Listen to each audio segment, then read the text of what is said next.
Princess Margaret, a royal, a sometime rebel, and the runner-up. From the beginning, Margaret played second fiddle to Elizabeth. She once said to me, I never minded being the younger daughter, but I always minded the younger sister. But there was one place, 4,000 miles away, where Princess Margaret came first. The Caribbean island of Mustique. On Mustique, everyone treated her as if she was the most important person in the world. She was able to do things there that she couldn't possibly do at home. I think it did revolve around her. We always wanted her to enjoy herself. In this programme, Princess Margaret's lady-in-waiting and closest friend, Lady Anne Glenconnor, reveals what life was really like during their times together on the island. In the early days... Every day we took a picnic to a different beach. We lived off sort of baked beans and things like that. And the heydays. She said, I've got flying mice in here. I know she liked to drink, but I didn't think she drank all that much.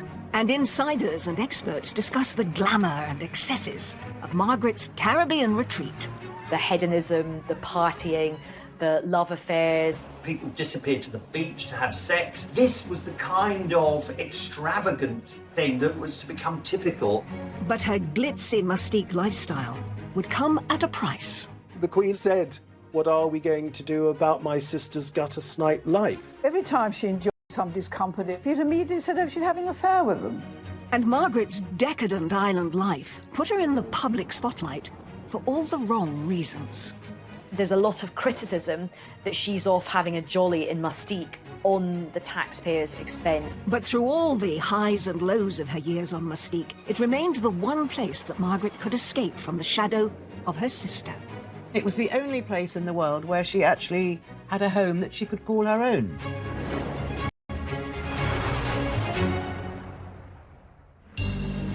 January 1976. Princess Margaret arrived by private plane on the beautiful and secluded Caribbean island of Mustique. She was here to celebrate the 50th birthday of a close friend. But she was also escaping. Back home, Margaret's marriage to Tony Armstrong-Jones, or Lord Snowdon as he was also known, had broken down. He'd had numerous affairs, and Margaret needed to get away from London and from him. And Mustique was the perfect place. Tony became a serial adulterer. What started the rumours about your marriage? You know more about this than I do, I'm afraid. The media were already making money. Who were concerned. Her sister, Queen Elizabeth, had reached the end of her tether. The Queen had said to Prime Minister James Callaghan words to the effect of, what are we going to do about my sister's gutter snipe life? The trip to Mustique would give Margaret a chance to get away from all of her troubles and have some fun. Princess Margaret liked excess, and key to all this is that she was the centre of attention. The island was owned by Colin Tennant, later known as Lord Glenconnor, who had bought it in 1958 for £45,000. He'd always had this dream about having a proper island, I think. And Princess Margaret was so wonderful because she went along with Colin's dream. She encouraged it. Colin and Anne Glenconnor had always been part of Princess Margaret's social circle. Anne, his wife, was an extremely close friend of Princess Margaret, and she also became a lady-in-waiting. I've known her, really, ever since I was about 3. My family were always great friends of the royal families. Colin Tennant's 50th birthday was going to be a huge, excessive and glamorous party. He was an ace putting on parties, and he was really only happy when he was doing that. You could do whatever you liked. People disappeared to the beach to have sex, skinny dipping in the sea, and this was the kind of extravagant thing that was to become typical. He was like a ringmaster, really, in a circus, arranging everything and controlling everybody and don't do this and don't do that. The star-studded party was the epitome of opulence and a world away from the stuffy life of the royals back in the UK. It was like a big house party, really, and everything was gold. There was lots of photographs taken. Bianca Jagger was brought in on a sort of and litter carried by some local boys that were completely naked except for a golden coconut positioned in the right place. That was quite a sight. And it really captures the spirit of the 70s and also the spirit of hedonism on the island. Colin was so extravagant. He even sprayed the grass gold. His wife, Lady Glenconnick, sprayed her face gold and then regretted it afterwards because it was deeply unflattering. It was terrible because every time I moved my face or smiled, the whole of my face was cracked in a very unbecoming fashion. And Colin kept on saying, "Aren't you enjoying yourself?" I said, "Yes, I am, Colin, but I can't smile." Of course, the belle of the ball was Princess Margaret. She had the most beautiful dress that we'd had made for her, so she was thrilled. Turban on. It was Colin's party, but Princess Margaret ruled the roost, as she usually did on Mustique. It was a welcome break from the royal pecking order in Britain. From the beginning, Margaret played second fiddle to Elizabeth. I think it's really difficult for Margaret. You know, she is an extrovert, she's quite an alpha type, and I don't think she takes kindly to playing second fiddle. She once said to me, "I never minded being the younger daughter, but I always minded the younger sister." On Mustique, she could be queen. Everyone kowtowed to her. Everyone treated her as if she was the most important person in the world.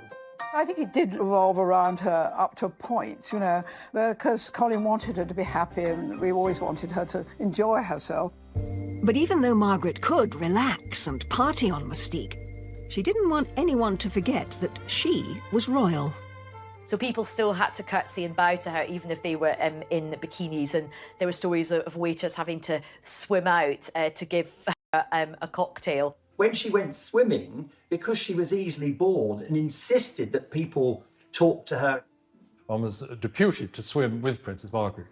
She had this beautifully coiffed hair, so she would swim very upright, doing a breaststroke, very, very slowly, looking ahead. And then I developed a sort of side stroke where I could keep up with her, doing a sort of doggy paddle with one hand. By the time of Colin Tennant's party, Mustique had become Margaret's very own pleasure kingdom, a centre of glamour and excess, and a refuge from her troubles back home. But when she first visited, back in the early 60s, life on the island was shockingly different.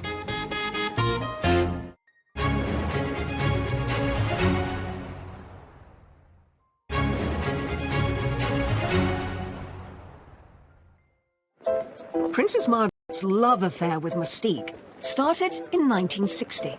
She first visited the island during her honeymoon tour of the Caribbean with her husband. It is not only a delight, but a sort of miracle to arrive 5,000 miles from England and find oneself instantly and absolutely at home. In those days, the royals had these sumptuous honeymoons, always on board Britannia. She was very familiar with all those Caribbean islands and very at home with them. And the Caribbeans really liked her and kind of understood her. During the trip, Margaret's good friends, Colin and Anne Tennant, invited the couple to visit the island that they had just purchased. 2 square... And it had to anchor quite far out. Then suddenly I saw a little boat being lowered. And there we were on the beach, looking pretty sort of scruffy. And these immaculate-looking sailors got out of the boat with a letter from Princess Margaret saying, you know, we've arrived, we long to see you. Mustique, in the early days, was very different to the other Caribbean stops on the royal tour. When they visited, it was just in its natural state of scrubland. The island was incredibly basic, didn't have really many people there, didn't have running water or electricity. The whole place would have been completely overgrown. She would have been bitten alive by mosquitoes, but indeed the sand was still white and lovely and the sea was a turquoise blue. Every day we took a picnic to a different beach. We set up a little tent, like a sort of Boy Scout tent, and we spent the day there. And the food, I mean, you know, because the royal family always have the most delicious food and sort of tremendous chefs in their kitchens. And we had one very old lady who really couldn't cook at all. Or she just could open tins So we lived off sort of baked beans and things like that. But, you know, what was so lovely about Princess Margaret, people criticised her, say how difficult and spoilt she was. Well, she certainly wasn't spoilt when she first came to Mustique. During their brief stay, Colin and Anne took Princess Margaret and Tony on a tour of the island. There were no cars. We had a tractor and a trailer. And when Princess Margaret came, we strapped garden chairs onto the trailer. Over drinks that evening, Colin and Anne realised they hadn't got the couple a wedding present. Colin then turned to her and Tony and said, "Oh, ma'am, would you like something in a little box? Or would you like a piece of land?" And she said, "Oh, I think I'd love a piece of land." I think he was quite surprised when she turned around and said yes, because I think he thought it was so wild and it was so remote and it was so, you know, far away and difficult to get to that he didn't think she would sort of take him seriously and take him up on it. Princess Margaret fell in love with the tiny island of Mustique, but her husband didn't. Tony didn't greatly care for the Glenconners, so far as I understand it, and the land was given as a wedding present to Princess Margaret. It wasn't given as a joint wedding present. I mean, he wasn't interested at all. That was really the only time he ever went there. As Margaret left the little island that she'd fallen in love with, she had no idea when she'd be back. Margaret's marriage to Tony was going through a rocky patch. Rumours were rife of Tony's affairs, with men as well as women. And he was becoming less involved in Margaret's royal duties. It was said that their life together at Kensington Palace was a bit of a war zone. They had this very fiery relationship. They fight a lot. She was like a pressure cooker. She needed some kind of a safety valve. And it suddenly occurred to her that relief might come in the shape of Colin Tennant and Mustique.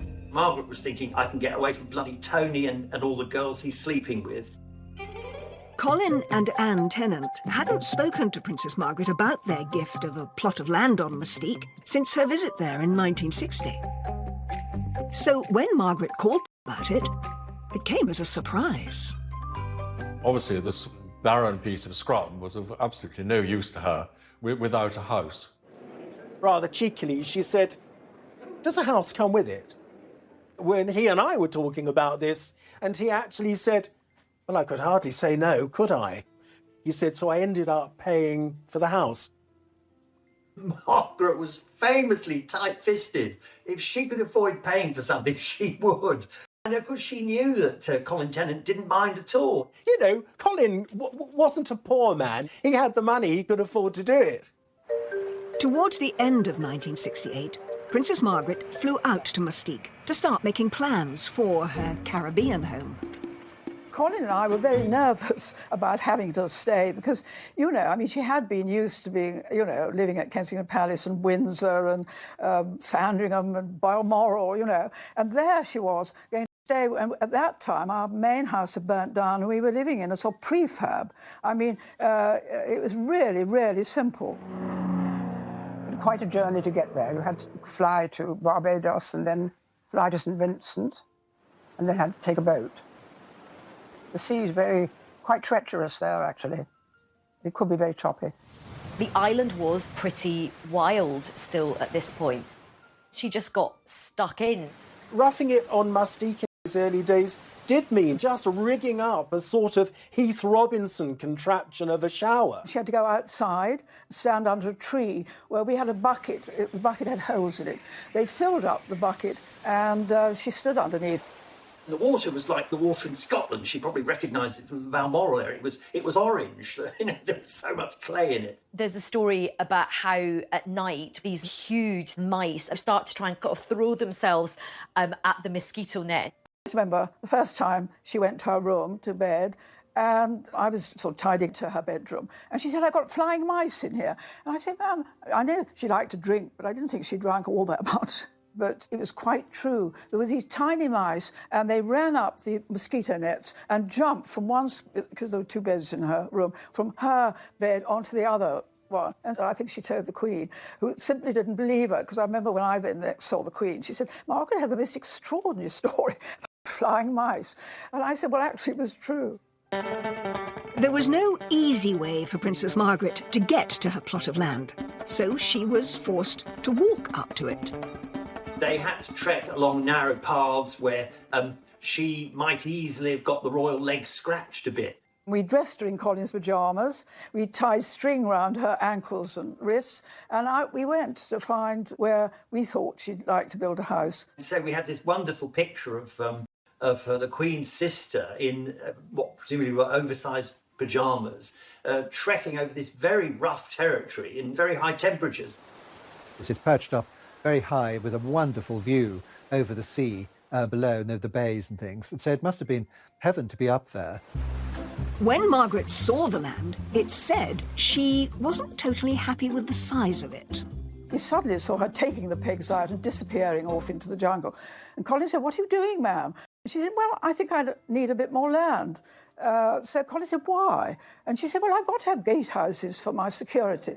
She was very keen to have Oliver Messel design the house, partly because she loved his designs. He was an eminent theatrical designer, and she'd seen his house on Barbados and loved it.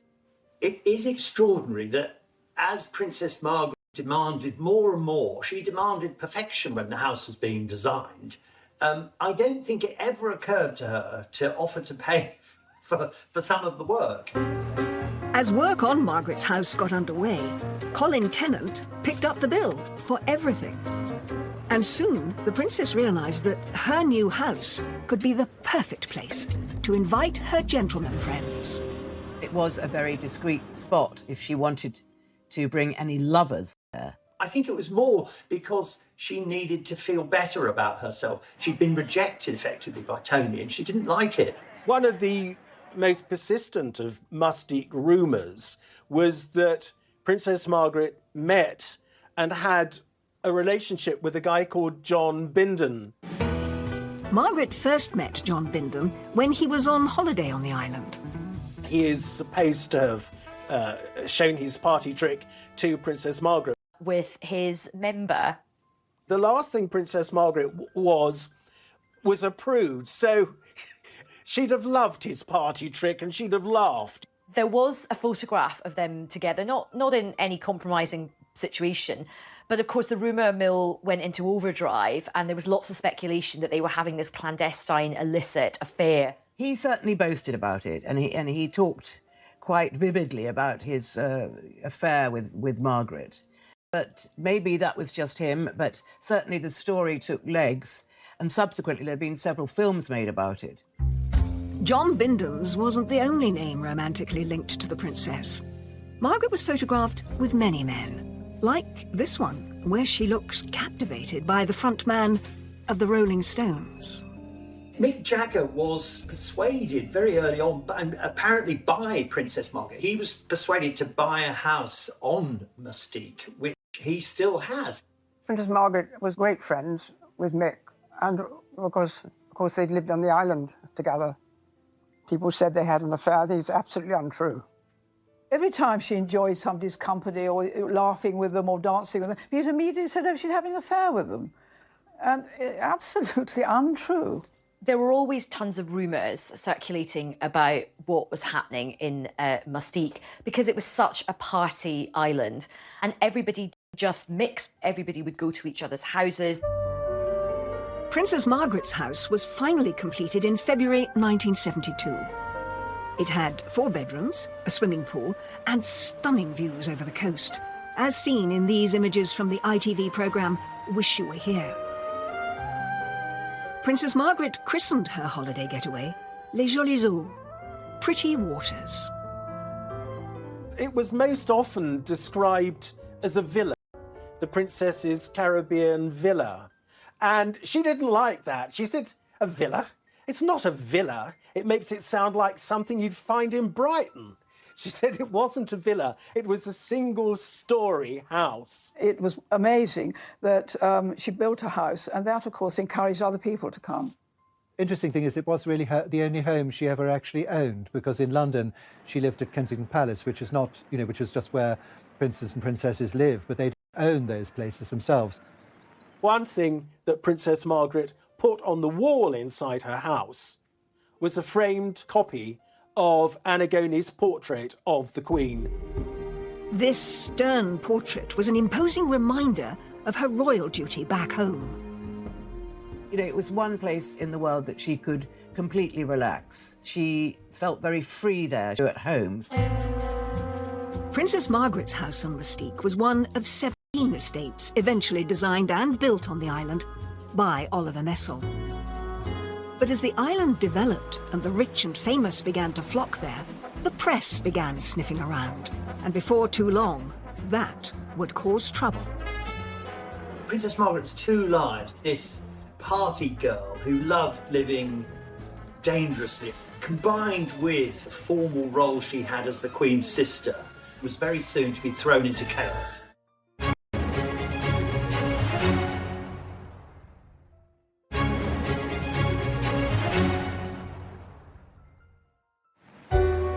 Mustique had become Princess Margaret's special hideaway, not just from her royal duties, but from her marriage too, which was now in serious trouble. She was very angry about the allegations of his indiscretions, so I think she decided that she needed somewhere that she could escape to. But it wasn't just Lord Snowdon who was doing affairs. The princess now was seeking solace of her own outside the relationship, and word had reached the palace.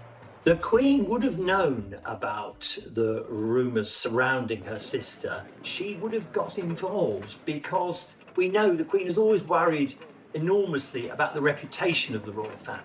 But also we have to take the personal view. The Queen has always been very protective of her sister. And there was one relationship in particular that had been noticed. It began in 1973 when Princess Margaret met Roddy Llewellyn. Roddy Llewellyn was originally produced as a sort of spare man by Anne Glenconner at a house party in Glen. We were at Glen in Scotland, and it so happened that some young man dropped out, and we wanted to get the numbers straight. And I said to Colin, what are we to do? And so he said, well, I've got an aunt called Violet Wyndham. She was called Aunt Nose, because she had a very big nose, and knew everybody in London. So I rang her up and I said, by any chance, do you know anybody that might like to come up? And she said, well, actually, as it happens, there's a young man called Roddy Llewellyn. I think Princess Margaret knows his father. And it just was, you know, I suppose love at first sight. The princess herself was desperately unhappy. Meeting Roddy gave her back everything. They got on well. They used to sit in the drawing room playing cards together. And I remember going for a walk quite early on with Roddy, and he said, Princess Margaret's so beautiful. Didn't realise she was so beautiful, her eyes. And I just said to him, perhaps I shouldn't. I said, well, Roddy, you tell her, not me.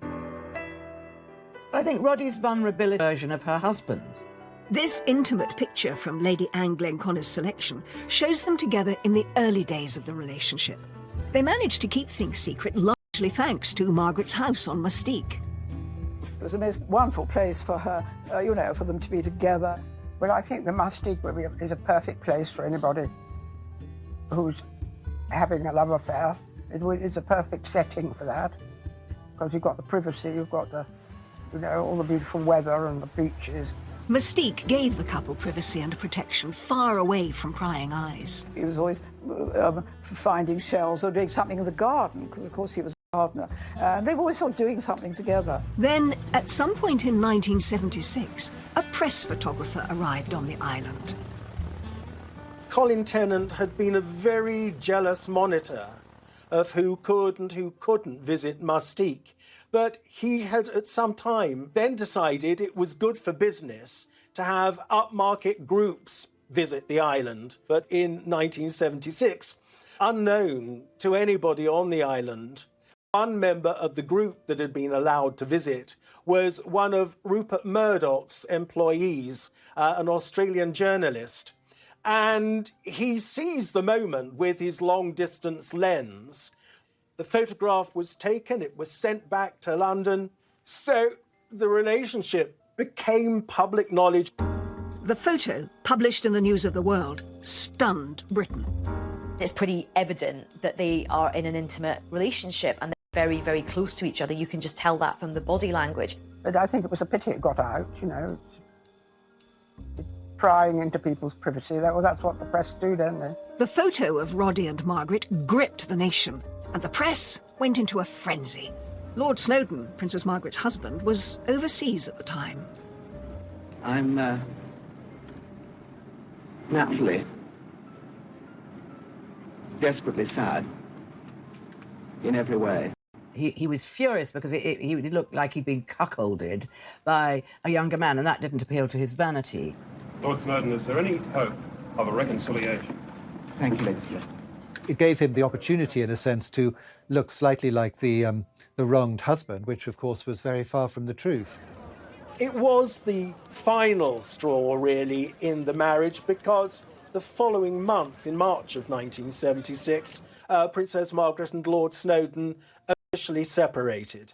Although Margaret had endured years of infidelity, the public and the press now turned against her. In a sense, it opened the floodgates to press criticism and general criticism. They would sell more newspapers if they wrote about a princess behaving badly. They were on the lookout ever after for princes and princesses who were behaving badly.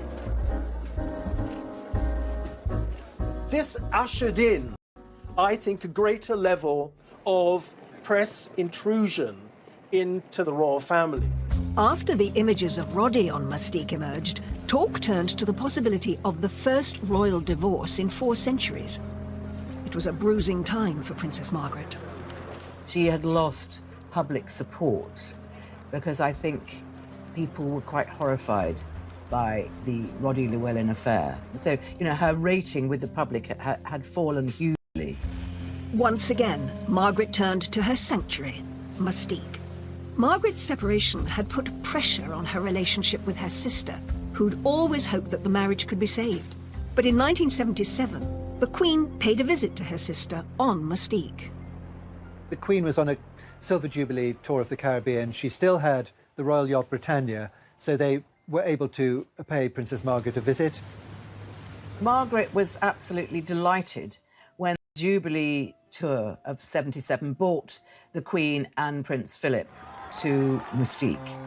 I mean, she'd been longing to show her sister her house. You know, Colin was so excited to have them there, of course. Well, we were all absolutely thrilled, I can't tell you. Colin nearly fainted with pleasure, but he thought he'd never get the Queen to come to Mustique. But it was tremendous. Anwar Hussain was one of the few photographers permitted to capture the extraordinary moment. The Queen visited her sister on the island. Queen was on Britannia, and I had a number of the PR. I arranged him. I said, look, we want to come, and it's a historic moment. Queen has never been to Mustique, and they like these sort of pictures I did of Queen looking more natural. It would be Queen Elizabeth's first time on the island that had meant so much to her sister over the years. They had a little boat to bring them into a little jetty. See the way they arrived. They had made a special gown, and where they walked through it, and it was sort of very rustic. And the little kids, local kids, came and joined, dressed as fairies, and I think it was quite a little personal touch. The locals were meticulously coached for the monarch's arrival. I taught them how to curtsy and taught the men how to bow. And I said, you know, when the Queen comes, you stand up. Well, when the Queen got off, they never moved. They sat absolutely on their seats. And I could see her so graciously going and looking and smiling. The Duke of Edinburgh, of course, being the Duke of Edinburgh, the minute he got off, he turned to Colin. He was actually quite rather dashed by that. During the Queen's visit to Mustique, the partying, the extravagance, the outrageousness, that would have all been put on hold. Colin Tennant would have been on his best behaviour. She would have visited her sister, but it all would have been very, very low-key, no wild parties. The vehicle laid on for the Queen to travel the island was rather different to what she might have been used to back home. If you see the pictures, of her getting into a VW Combi instead of a Rolls Royce, they all got into it, and I think it's quite different than the lifestyle in England. I'm very relaxed about it. Despite the very informal feel, the trip was a success. they got to Macaroni Beach, it was so wonderful that the Duke of Edinburgh swam from one side of the bay to the other, and the Queen jumped into the sea. I think the fact that the Queen went swimming in Mustique shows you how secluded Macaroni Bay was, particularly to think that, you know, the Queen was able to swim without prying eyes, and nice to know that the Queen got to do something just fun for her and wasn't always on duty. And I think what was nice was she had a lovely relaxing day. Just one or two people had lunch with her and Princess Margaret. Colin and I did, obviously. And she had and she went round the island, and she, I think really what she was so pleased about was that Princess Margaret was so happy. It had been a moment of lightness for Margaret and her sister during a difficult time. The year after the Queen's visit to Mustique, Margaret's divorce from Lord Snowdon was finalised. It was a significant moment in royal history. The Queen's reaction, of course, understandably, was one of concern, because she'd always wanted Princess Margaret and Tony to make the best of the marriage, to patch it up. She didn't want divorce within the family. If Margaret thought her divorce would draw a line under things, she was wrong. The public and press remained hostile, and soon they were baying for blood. Of course, at this point in British modern history, the country is going through a very, very difficult time. There's a lot of industrial unrest, there's a lot of poverty, there are strikes, and there's a lot of criticism that she's off having a jolly in Mustique on the taxpayers' expense. I think that ought to be a cost-benefit analysis of the royal family expenditure on income. 2 MPs rounded on Margaret as a parasite royal, having a good time on the public purse. Dennis Canavan and Willie Hamilton were 2 of Princess Margaret's most vociferous critics in Parliament, and Willie Hamilton calling her a floozy. It is a paradise island, and it does have parties, and people don't go there to work, they go there to relax. So you could present it very much as her neglecting her duties. Over the next 10 years, Margaret's royal duties reduced significantly, and she was free to spend more time on the island. But the hedonistic party days were starting to take their toll.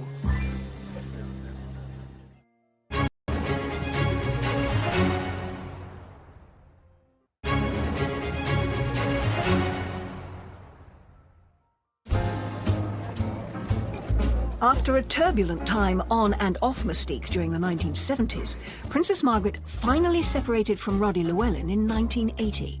The princess's relationship with Roddy had lasted for 8 years. But in 1981, he married a very charming and talented lady called Tanya Soskin. She knew Roddy wanted to get married. She accepted it. She made friends with his wife so that, she would be able to see him again. And when he had his 3 lovely daughters, she was always interested in them. Margaret remained officially single for the rest of her life, but she still loved a good party. And in 1986, Colin Tennant hosted a celebration for his 60th birthday on Mustique. And it was a glamorous and opulent affair.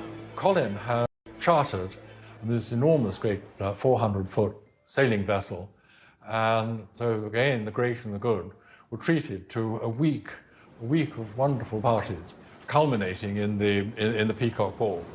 We started off in St. Lucia. We went to Martinique, and then we had parties on all the different islands. Princess Margaret didn't come on the boat. She was in her house in Mustique, and she gave a wonderful lunch, which was a sort of festival of bobbing apples, champagne. Anyway, it took 2 years to plan this party, and we had special dresses for about 6 people, including Princess Margaret. The Peacock Ball was a star-studded night, as this extraordinary photograph shows. But royal tradition dictated that Princess Margaret should be the last to arrive. Princess Margaret was not going to arrive until all the guests had arrived. And there was one to come, who of course was Raquel Welch. Anyway, eventually there was a stalemate, and the Princess Margaret then came in and was greeted by Colin and Anne, and then Raquel Welch came in. Raquel Welch was always late for everything, so she actually was later than Princess Margaret, which was slightly irritated Princess Margaret because she's always meant to be the last person to arrive. As seen in this intriguing photograph, the evening saw Colin adorned in a crown of his own. The culmination was the crowning of Colin as the King of Mustique.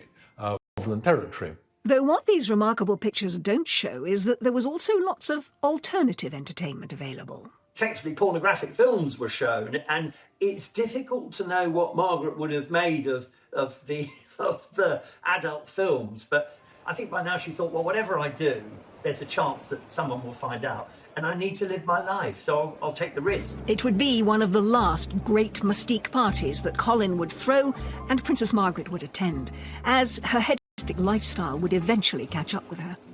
Well, Margaret had always been a smoker and she'd always been a drinker.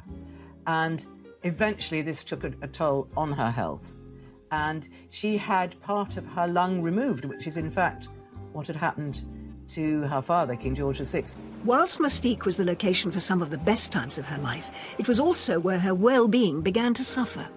In the 90s, Margaret really saw her health decline, and she ended up having a couple of small strokes while she was at Mustique. On her way to a hospital in Barbados this evening, Princess Margaret, with sun hat and sunglasses, before tests to see how soon she can return to Britain to convalesce after her mild stroke. The most significant event, however, was when Princess Margaret suffered severe burns to her feet in 1999. The thermostat on the boiler wasn't working properly, and she thought she was turning off the hot tap.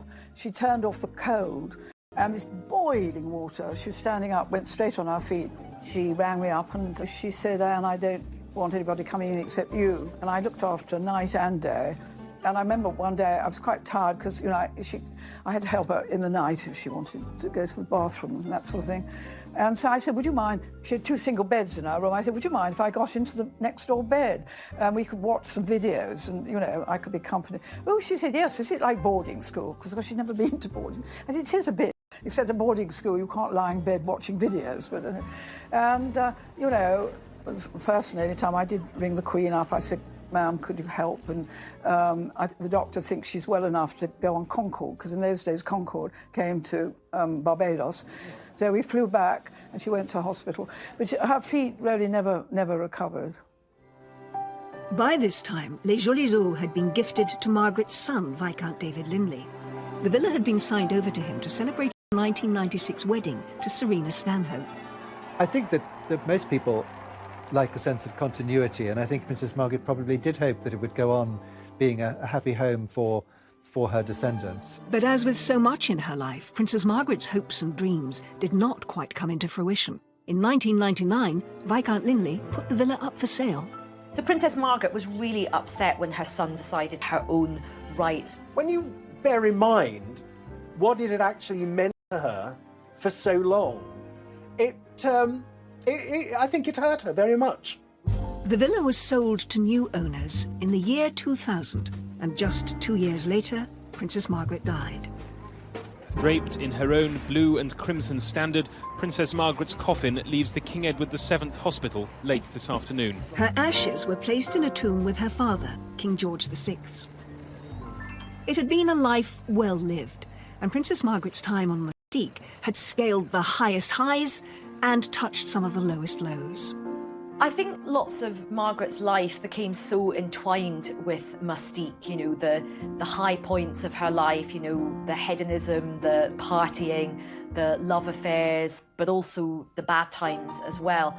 The scandal of her affair with Roddy becoming public, and the heartache that brought her and the rest of the royal family, and of course some of her health issues. There's little doubt Princess Margaret's life on Mustique did much to change the perception of royalty in the 20th century. She opened up the family, not just to the reality of divorce, but then she also opened up the royal family to the kind of criticism that we saw with Prince Charles, that we saw with the Duchess of York and Prince Andrew. Probably none of that, or much less of that criticism, that focus, would have happened but for Princess Margaret's behaviour on Mustique. Margaret's legacy will forever be tied to an island a little more than 2 miles across, 4,000 miles away. OK, Colin bought the island, Colin developed the island, it became this hedonistic paradise. But it was Princess Margaret that put it on the map. And it was the only place in the world where she actually had a home that she could call her own. The Queen thanked Colin and me for giving Princess Margaret so much happiness in her life with Mustique. I felt so quite relieved that she felt that we had, you know, what we had done for Princess Margaret, she did approve of. It was a welcome break from the royal pecking order in Britain. From the beginning, Margaret played second fiddle to Elizabeth. I think it's really difficult for Margaret. You know, she is an extrovert, she's quite an alpha type, and I don't think she takes kindly to playing second fiddle. She once said to me, I never minded being the younger daughter, but I always minded the younger sister. On Mustique, she could be queen. Everyone kowtowed to her. Everyone treated her as if she was the most important person in the world. I think it did revolve around her up to a point, you know, because Colin wanted her to be happy and we always wanted her to enjoy herself. But even though Margaret could relax and party on Mustique, she didn't want anyone to forget that she was royal. So people still had to curtsy and bow to her, even if they were in bikinis. And there were stories of waiters having to swim out to give her a cocktail. When she went swimming, because she was easily bored and insisted that people talk to her. One was deputed to swim with Princess Margaret. She had this beautifully coiffed hair, so she would swim very upright, doing a breaststroke, very, very slowly.